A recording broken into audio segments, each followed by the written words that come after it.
Үш қыз ертегі. Бір кедей әйелдің үш қызы болыпты.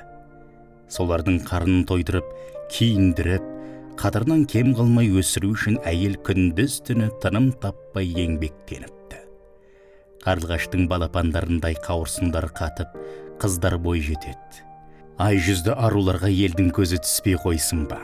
Бірінен соң біріне құда түсіп, қыздар ұшқан ұясын тастап, әрқайсысы өз алдына тұрмыс құрады. Әйел де қартайып, босағасында жалғыз қалады. Ермегі елгезек тиын ғана.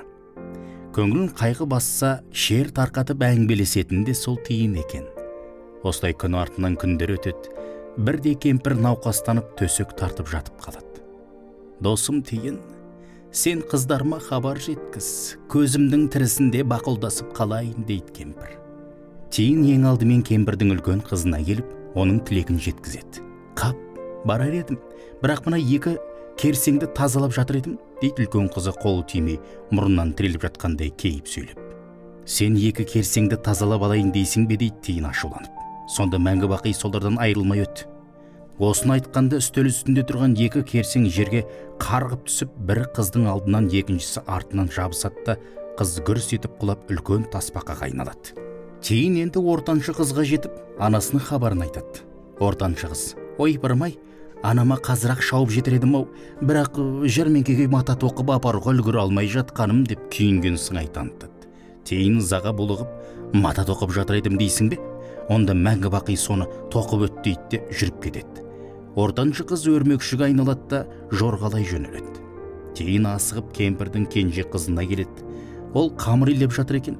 Қайғылы хабарды естіген қыз ләм-мим демей, қолының қамырын да тазаламастан жан ұшырып анасына жүгіреді. Анасының көзінің тірісінде жеткен кенже қыз науқас кемпірдің ақырғы сәттерін қуанышқа бөлейді. Менің қадірлім, алтыным, адамзатқа әрдайым қуаныш әкелуші бол, дейді тиын қызға.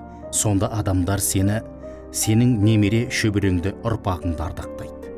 Шындығында солай болып кіші қыз көп жасап, оны барлық адам қастерлеп сүйіп өтіпті. Күндердің күнінде кіші қыздың да өмірмен қоштасар мезгілі жетіп, ол бал арасына айналыпты.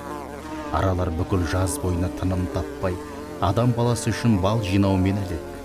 Қай уақытта қарасаң да, оның алдыңғы екі аяғы тәтті қамырға малулы. Ал қыс айында айналадағы барлық жәнді ғайып болғанда, ара омартаға, жылы ұяға кіріп алып, жан рахатын табады. Оянса бал мен қант жейді.